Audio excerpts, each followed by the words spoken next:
l'association de la Vague Verte, c'est une association nationale d'environnement, et c'est une association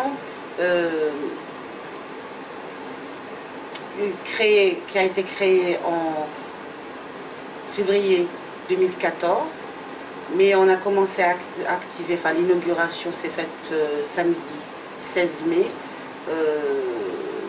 parce qu'on a, on a pu avoir le récépissé au niveau du ministère de l'Intérieur.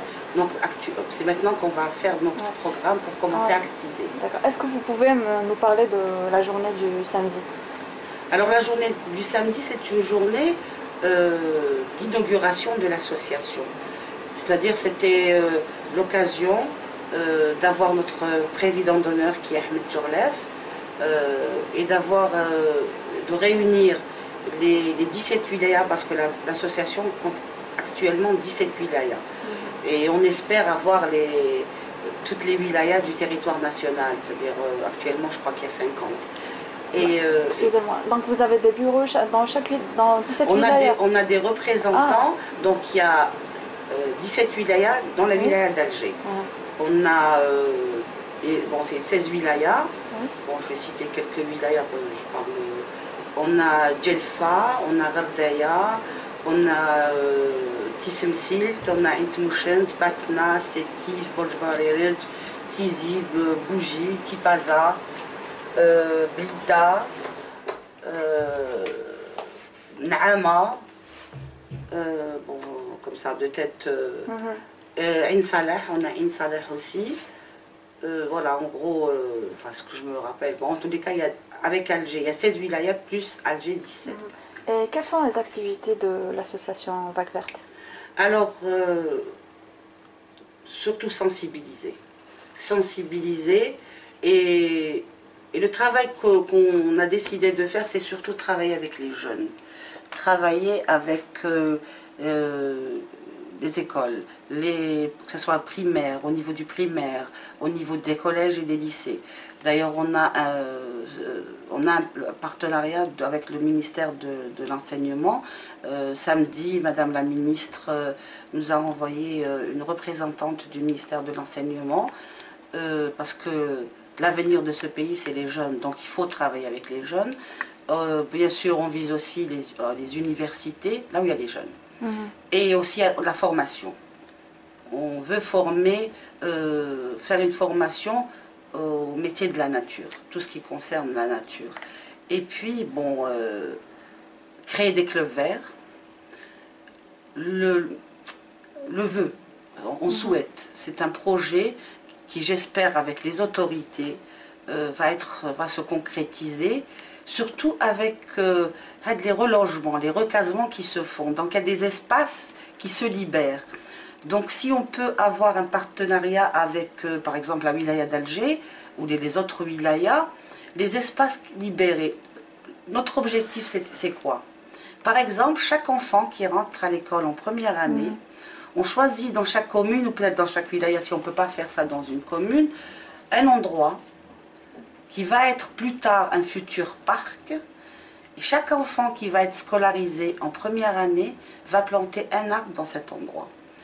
Et dans quelques années, cet endroit-là sera un petit parc qui met par exemple le bois d'écart, etc.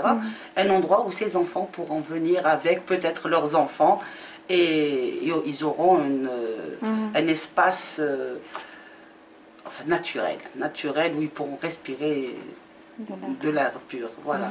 Le projet TANA, c'est ça. Créer des clubs verts, bien sûr, on l'a déjà fait, on a commencé en 2011, moi personnellement je l'ai fait dans la commune d'El Biar. Avec par exemple le ministère de l'Habitat, essayer d'être partenaire avec eux pour que les nouvelles cités, qu'on pense aussi à créer des espaces aussi, des espaces verts, des espaces, d'ailleurs ces espaces-là vont être des espaces de convivialité, les mamans pourront descendre leurs enfants, les bébés, etc., jouer, et puis avec le contact qui se faisait avant, il n'existe plus, maintenant on ne connaît pas son voisin, et là ce sera un espace où il y aura de la verdure, il y aura un espace pour les enfants, où ils peuvent jouer, ils peuvent respirer de l'air pur. Ça, c'est aussi un projet qu'on envisage. Il y a aussi, malheureusement, on a une côte qui est merveilleuse. D'ailleurs, ils l'ont montré dans Thalassa. C'est magnifique ce qu'on a en Algérie, mais une bonne partie est polluée. Donc pensez aussi. J'ai eu un rapport des plongeurs, de certains plongeurs, ils ont découvert des choses affreuses qui se passent. On n'est pas conscient. Surtout les problèmes de sachets. Si on pouvait enlever la mentalité, enfin on le fait tous, hein, moi personnellement aussi, quand je vais acheter, on met des légumes, etc. dans un sachet. Pourquoi ne pas revenir aux bonnes anciennes méthodes?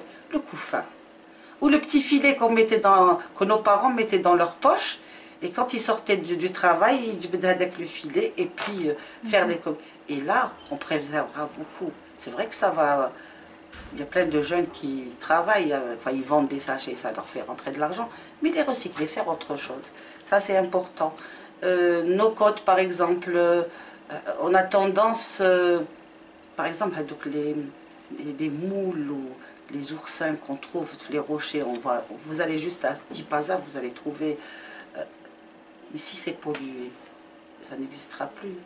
Et toute la chaîne hadiyat à la nature va se dégrader, et en se dégradant, c'est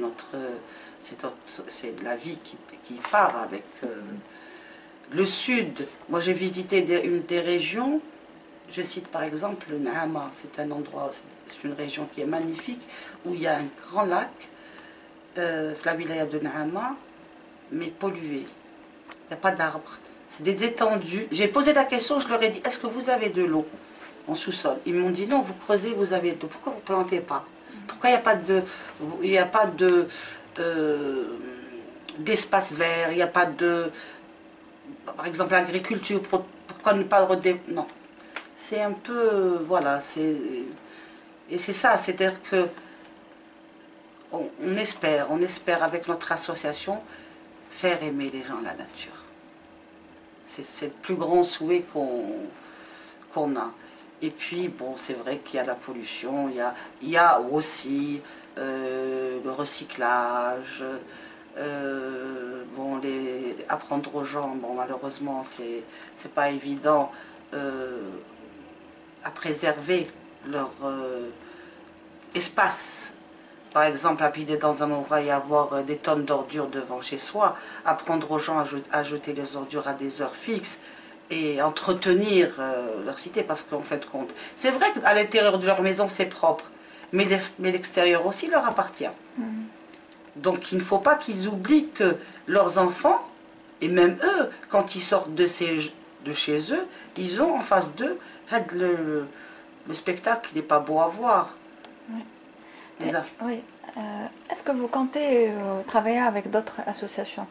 Partenariat avec d'autres associations, les plongeurs, Ah oui, oui, c'est très important. C'est très important d'avoir des partenaires à tous les niveaux. D'ailleurs, je vous ai dit, moi, le constat que j'ai fait, je ne l'ai pas fait moi-même, c'est des plongeurs qui sont venus me voir pour me dire que voilà ce qui se passe dans les ports d'Alger. Donc, c'est un constat qui a été fait par des professionnels. Moi, je ne suis pas plongeur. D'ailleurs, j'ai une phobie de l'eau, malheureusement.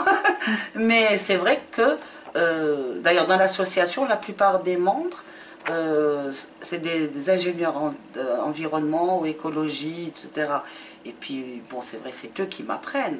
Moi, j'essaye de les guider simplement. Mais, et puis, la chance qu'on a, c'est M. Ahmed Djourlef. Donc, c'est le mentor, c'est lui qui nous guide et qui nous montre ce qui se fait ailleurs, qu'on peut faire chez nous. Et si on ne préserve pas la nature, c'est une catastrophe pour le monde entier. Hein. Et on voudrait surtout impliquer les gens du culte, c'est-à-dire Aïma, le ministère des Affaires religieuses, pour que le vendredi, il y ait des prêches, où ils sensibilisent les gens à sauvegarder et à préserver leur environnement. Donc on compte sur le ministère des Affaires religieuses pour nous aider à concrétiser notre programme. Voilà. Est-ce que vous comptez organiser un événement le jour de la biodiversité, l'anniversaire de, enfin, la journée mondiale de la biodiversité? Voilà, on espère qu'on aura le temps de préparer quelque chose au moins pour marquer cette journée, mais le travail qu'on essaye de faire, c'est un travail qui va se faire à long terme. Mais pour la journée du 22, on va essayer de faire quelque chose juste parce qu'on n'a pas encore, vous savez, on commence, donc il n'y a pas encore les moyens. On espère faire beaucoup de choses plus tard. Et comment se porte le secteur environnemental en Algérie, selon vous? C'est... Actuellement, tout est pas à refaire, à faire.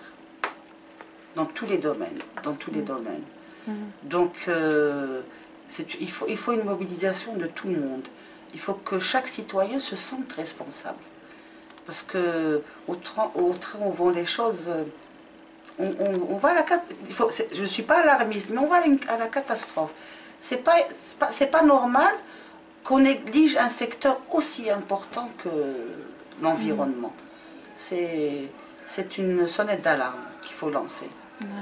Et en espérant que ça va changer, surtout avec les jeunes. Parce que c'est les jeunes qui peuvent faire bouger, ils pourront faire bouger. Moi, je fais confiance aux jeunes Algériens. Franchement, quand on les mobilise pour une cause noble, ils sont à fond. Donc le plus gros du travail qu'on a dans l'association, c'est faire confiance aux jeunes et les laisser travailler.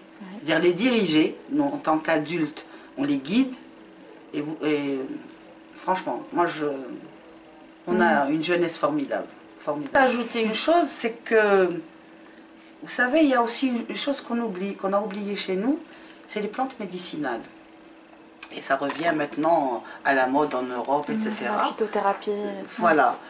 Et pourquoi ne... C'est-à-dire que le projet qu'on a, c'est de redévelopper les plantes médicinales. Par exemple, dans les régions où il n'y a pas de travail, il y a du chômage, etc. Et il y a la terre. Et on pense revaloriser ce côté, parce que les gens pensent à planter, bon là c'est vrai que la pomme de terre, la tomate, etc. c'est pour la nourriture, et on pense aussi développer ça. Et laisser les jeunes gérer, ça leur fait une entrée d'argent, et en même temps, utiliser... parce que, par exemple, je cite un exemple, un pays voisin, l'huile d'argan. L'huile d'argan, on peut le planter en Algérie. Il y a le cactus. Le cactus, c'est une plante anti-rides, mais alors magnifique. L'aloe vera aussi. Voilà. Tout ça, on peut le faire chez nous. On peut le faire chez nous. Et voilà, on pense développer ce côté-là aussi. Voilà. Il y a aussi le tourisme environnemental, vous m'avez parlé de tourisme écologique, tourisme environnemental. C'est pour ça que, par exemple, quand on fait du tourisme, je vous ai cité le cas de Naïma parce que j'ai vu ce lac-là. Les gens ne le connaissent pas, moi je ne le connaissais pas. C'est quoi? C'est un lac. Un lac. Oui. Il y a un lac aussi à Mnéa. Les gens ne le connaissent pas. Donc quand on fait ce genre de tourisme écologique, et voilà, les gens vont découvrir, on entretient et on fait découvrir aux jeunes. Malheureusement, le jeune Algérien ne connaît pas très bien son pays. Donc on va essayer de faire ça, et à travers notre page Facebook, on va, j'espère, bientôt créer une page web. Et Vous avez déjà une page Facebook, c'est les Amis de la Vague Verte. Et avec la page web aussi, Inch'Allah, on va la faire. Donc on va leur montrer, on va filmer ces endroits-là, et on va organiser avec... C'est pour ça que c'est intéressant d'avoir dans chaque wilaya un représentant. Et c'est avec ces gens-là qu'on pourra faire le tourisme écologique et environnemental.